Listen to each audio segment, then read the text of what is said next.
저는 이제 그 숫자를 제 나름대로 해석하고 싶어서 이제 제 나름대로 로 데이터 갖고 표를 다시 만들었어요. 네. 그래서 이번에 오늘 얘기를 할 건데 지금 현재 저는 이 자료를 보고 나서 지금 이 자료를 보고 나서 약간 좀 허탈해요. 왜요? 아니 그 우리나라 통계 자료를 갖고 분석을 해야 되는 것이 맞는 것인가? 그렇죠. 왜냐하면 이 기본 로우 데이터 네. 자체가 오염돼 있으니까, 오염돼 있으니까. 이걸 가지고 하는 것 자체가 밤을 새고 그래요. 그러지 말라고. 아니 저번에 그럴 일이 아니라. 세금 부분에서도 우리가 세금을 하면서 세금에서도 인원수가 계속 나오잖아요. 네. 그 인원수를 갖고도 충분히 이거를 그 실업자를 확인할 수가 있거든요. 매번 변하는 인원수가 있기 때문에. 그래서 근데 이제 어차피 그쪽에 있으니까 통계 자료가 있으니까 통계 자료를 갖고 만들었어요. 일단 아까 말했던 15세 이상 그 노동 인구죠. 노동 인구가 지금 보면 그 15세에서 64세 인구 중 아까 말했던 군인, 전투경찰, 공익근무 요원, 형이 확정된 교도소.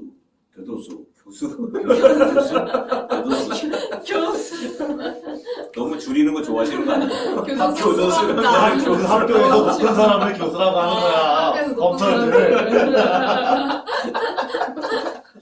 근데 여기서 이제 그 총계를 15세에서 24세를 뺐어요, 제가.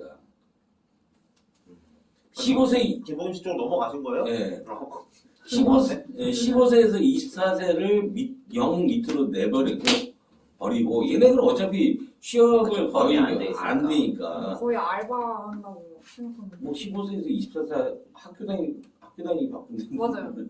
그래서 25세부터 65세 이상 이렇게 해서 총 인구를 봤을 때 총 인구는 계속적으로 늘어나고 있어요. 뭐 거의 1.3% 수준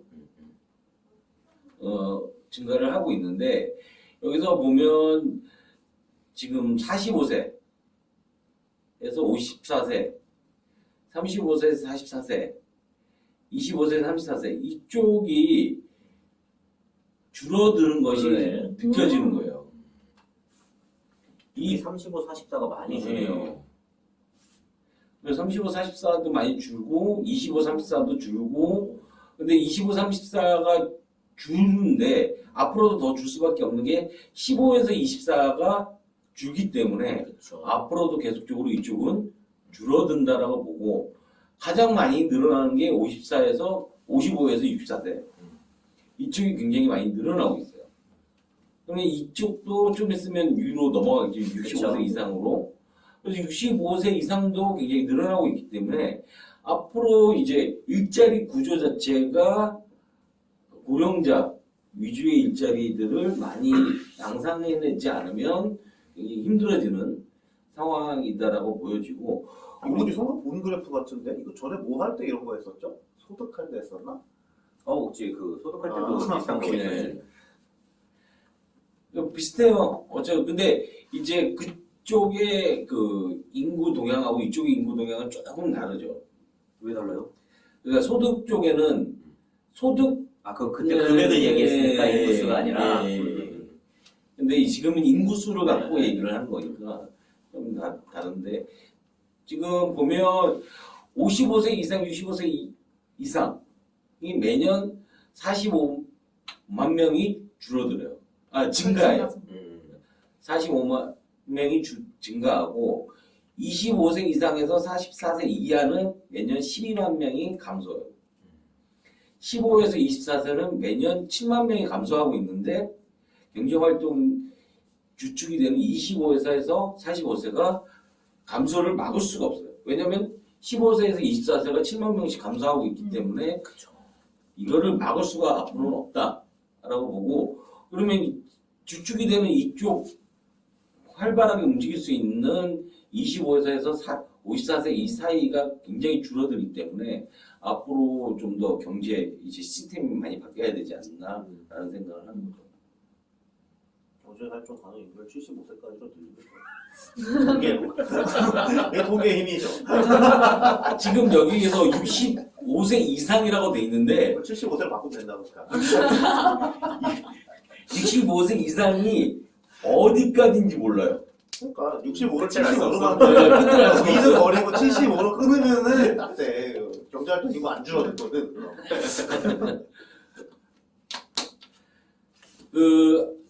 아까는 15세 인구고 경제활동 인구에서 봐야 돼요. 그러니까 경제활동 인구, 아까도 말했듯이 15세 인구에서 경제활동 인구는 또 얘기가 다르니까 그 비경제활동 인구를 뺀 경제활동 인구.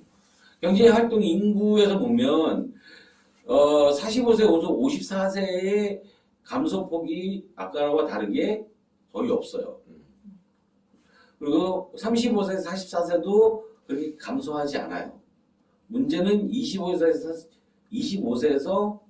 34세가 많이 감소를 하고 있습니다. 그런데 이제 위쪽 55세에서 64세가 굉장히 크게 증가하고 있고 65세 이상도 굉장히 크게 증가를 하고 있죠. 그러니까 우리가 경제활동 인구, 지금 경제를 활동하고 있는, 그러니까 일을 포기한 사람이 아니라 진짜 일을 찾고 있는 사람들도 이제 고령층들이 훨씬 더 크게 많이 늘어나고 있다는 거죠. 그러니까 나이가 들면 일을 안 찾고 좀 그렇죠. 실만도 하고. 하는, 네. 실만도 할 텐데 계속 55세에서 64세까지도 굉장히 크게 일자리를 찾아서 돌아다니고 있다라고 보는 거죠.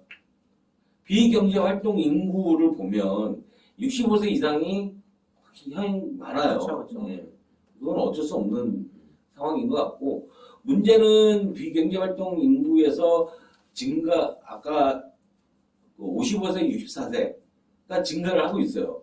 그러니까 경제활동 인구도 증가를 하고 있지만 경제활동, 이게 비경제활동 인구라는 것이 그러니까 이제 그 사회에서 약간 뒤로 물러나서 놀고 먹고 편하게 생각하면 좋은데 이게 일자리를 포기자만 많아지는 게 아니냐라는 생각도 해요. 그러니까 젊었을 때는 그래도 뭐라도 해보겠다라는 어떤 그런 투지를 갖고 있지만 이 정도 나이가 되면 투지를 갖기에는 좀 약간 어렵지 않을까라는 생각이 들고, 이제 문제는 25세, 34세에 문제는 45세에서 54세 이쪽도 그렇게 좀 많이 늘어나는 추세로 보이고 있어요. 플러스 2만 명씩 계속 늘어나고 있죠. 그래서 비경제활동 인구가 65세 이상의 비경제활동 인구가 늘어나는 것은 뭐 그렇다 치는데 이 45세에서 64세까지도 조금씩 늘어나고 있다. 여기서 포기자가 많이 생기지 않느냐라는 생각도 드는 겁니다. 그럴 수도 있겠네요. 자, 취업자를 보면 취업자에서 35세, 44세 이게 굉장히 막강하게 꾸준히 그게 크게 변동 없이 유지하고 있고, 25세에서 34세는 아까 인구도 줄기 때문에 취업자도 어느 정도 준다고 보여지는데, 뭐 아까도 말했듯이 경제활동 인구에서도 보시다시피 55세, 64세가 굉장히 늘어나고 있습니다. 열심히 일하셔. 열심히 일해요. 그러니까 이게 65세 이상도 계속 늘어나고 있습니다. 그래서 이 55세에서 55세 이상 분들도 취업해서 열심히 일을 하고 계시고, 문제는 이제 우리 25세에서 34세나 35세, 44세들도 어느 정도 이제 열심히 많이 취업을 했으면 좋겠는데 이 부분도 굉장히 안타까운 부분이 많죠. 감소하고 있네. 내년에. 이 인구 감소 부분이 좀 어느 정도 있다라고. 인구가 주니까 취업자 준. 네. 그러니까 베이비붐 세대가 나이를 먹기 때문이 아니라 전부 다 통계 자체가 베이비붐 세대가 먼저 나이가 가는 거지. 계속 근데 실업자를 보면 이게 좀 들쑥날쑥한데 이 25에서 34세가 실업 비중이 가장 높으며 2016년 이전에 비해서 5만 명씩 증가하고 있어요. 그래서 25세, 34세면 결혼도 해야 되고 여러 가지 이제 준비를 해야 되는데 그쪽 부분이 굉장히 좀 문제가 되지 않나라고 이게 유태백인 거야. 태반은 아니네. 해반은 아니에요. 그게 학력이 올라가서 대학원 이런 건 아니고. 그쵸, 그런 것도 의미가 있지. 취업 연령이 늦어져서 그런 게 일단 제일 크고 그게. 맞아. 비경제활동 인구로 취업 아니 실업자에 들어가면. 아, 실업자에는 안 들어가지. 음. 학교 다니는 거는. 아 근데 설문은 그런데 누가 나 실업자요라고 있잖아. 그러니까 설문은 근데 실제적으로는 늦어져서 카운트 때려보면은 늦게 하지. 거의 남자는 거의 30살 전후로 맞아, 취업하고. 맞아. 군대 갔다 누가 오고. 지금 만 25세에 취업하는 남자가 거의 없어. 없지. 군대까지 안 맞아. 가잖아. 그거 물리적으로 불가능해 거의. 학교 졸업도 안 돼. 그러니까 이건 되게 옛날 통계. 음. 그러니까 이 기준 자체가 옛날 거. 대학 진학률이 되게 낮을 때. 근데 이거 전체적으로 외국도 나이를 이렇게 잘라요? 15세부터 이렇게 64세 아이에론가 그런 데서 하는 건 이렇게 하는 거 맞죠? 그리고 외국 같은 경우에는 사실 일찍 취업을 하고 그러니까 그렇지. 대학을 안 가고 취업하는 그러니까 경우도 미성년 16세인가 15세부터 해가지고 65세로 맞아. 끝나? 다 대부분? 보통 그렇게 끊어. 근데 우리나라랑 안 맞는 거지. 그치? 사실 많은 나라들은 일찍 취업을 하고 그렇게 오히려 더 장려를 하고.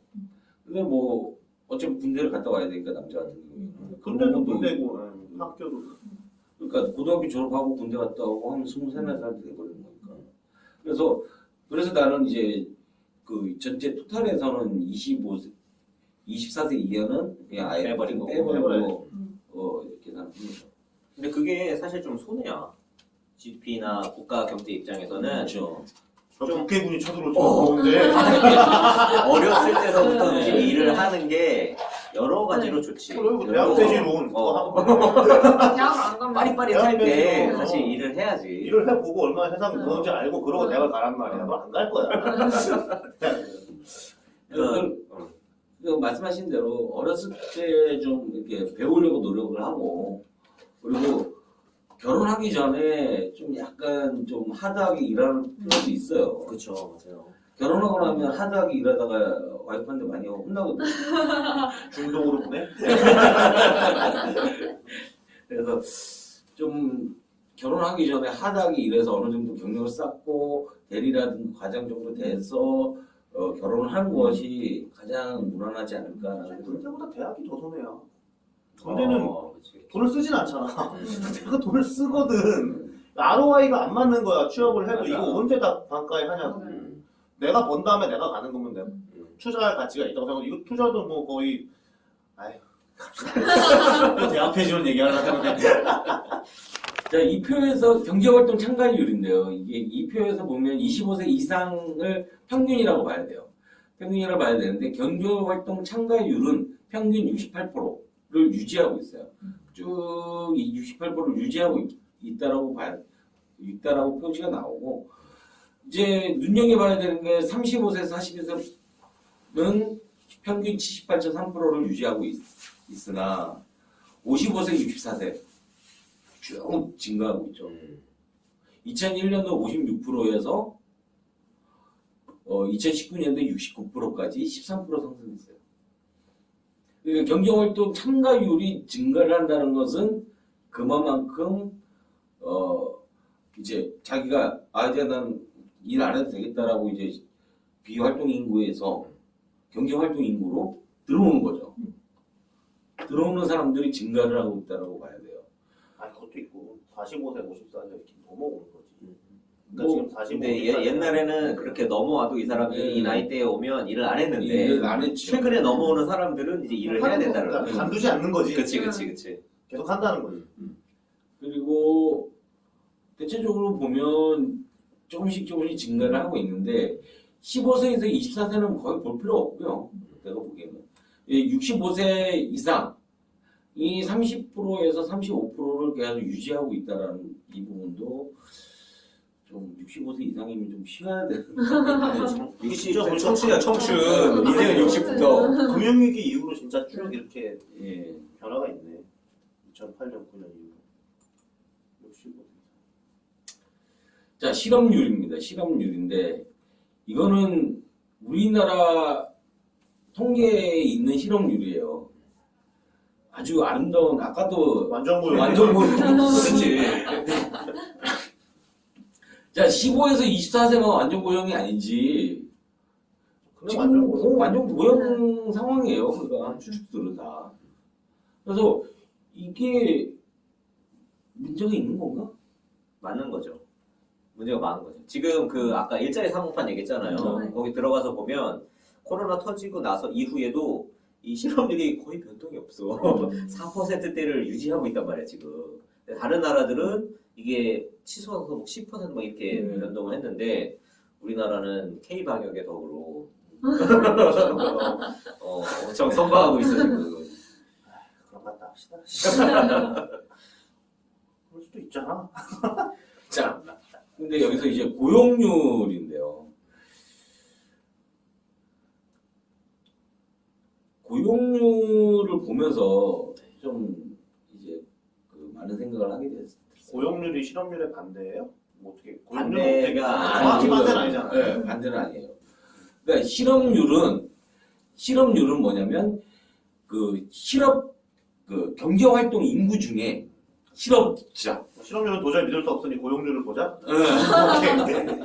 그러니까 경제 활동 인구 중에 실업자인데 고용률은 인구의 15세 이상 일할 수 있는 인구의 취업자니까 고용률이 훨씬 더 좀 어떻게 보면 진정한 의미의 일하는 사람들 숫자. 납세율 가깝다. 같은 거라고 하죠. 네. 납세율. 근데 이게 이제 25세 이상이 아까 평균이라고 말씀을 드렸는데 25세 이상이 전체 고용 연평균 65.8%로 안정적으로 쭉 오고 있는데 말이 안정적이지 65.8%밖에 안 된다는 거죠. 선진국에 비하면 사실 고용률이 좀 낮은 수준으로 오르고 있는 거지. 근데 이것을 올리지 못하고 계속적으로 65.8%로 유지하고 있는다는 게 문제예요. 25세 이상이 평균이라는 거예요. 네. 전체 다 때려서. 내가 아까 말했듯이 15세에서 24세는 저는 빼버린다고 말씀을 드렸고 얘네들을 뺀 상황에서 25세 이상 전체를 봤을 경우에 65.8%로 쭉 유지되고 있고 이제 50에서 64세가 증가를 했죠. 그리고 25에서 34세도 좀 증가를 했고 45세에서 54세도 증가를 했죠.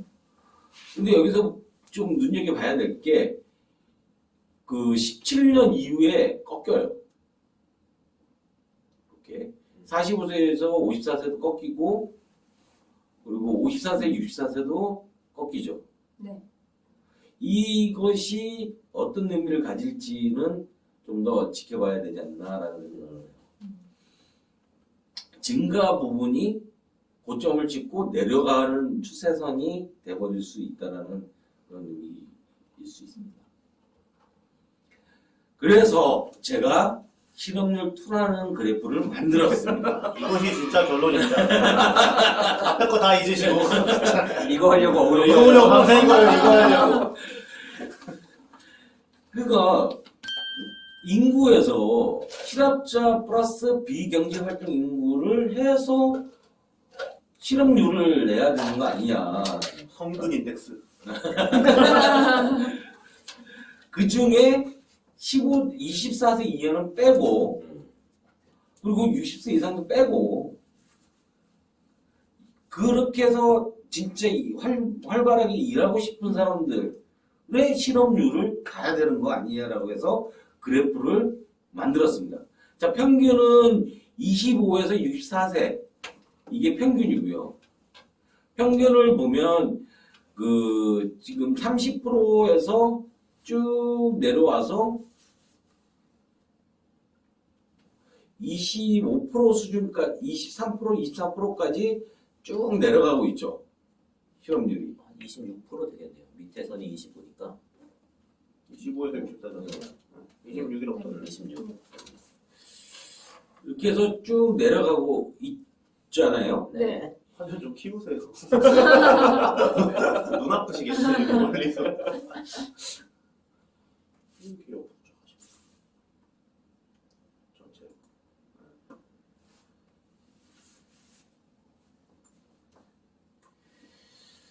다시 평균 아까 25, 64, 네. 26도 다시. 자, 25에서 64세가 평균인데 이게 쭉 내려오다가 유지가 됐죠? 이제 약간 올라가죠? 이게 17년도부터 약간 올라가고 있어요, 실업률이. 네. 그래서 26%를 지금 하고 있는데 이게 약간 올라가는 추세로 갈 것이냐를 봐야 되는데 이거 보면 55세에서 64세도 실업률이 쭉 내려오다가 17년부터 감소율이 떨어져 버렸어요. 네. 다시 올라가는 17년. 예. 17년보다 올라가죠. 네. 그리고 45세, 54세도 올라가죠. 자, 35세에서 44세는 유지하고 있긴 한데 이게 유지인지 올라갈 것인지는 지금 봐야 되는 어떤 거고 그렇게 보면 지금은 25세에서 34세는 감소를 하고 있어요. 실업률이. 감소를 하고 있지만 나머지 35세부터 64세까지는 전체적으로 실업률이 다시 증가를 하고 있는 거 아니냐. 이 부분을 봐야 되고 여기서 우리가 봐야 될 거는 진짜 26%를 봐야 된다는 거죠. 자, 25세에서 64세의 26%가 일자리가 없다라고 봐요. 전체 인구 중에. 그러니까 25세에서 64세 중에 전체 인구 중에 26%가 일자리가 없다라는 거예요. 아니, 근데 이게 보면 고용률은 65%밖에 안 되는데 그러면 사실 원래 35% 정도가 실업률이 나와야 되는데 고용률.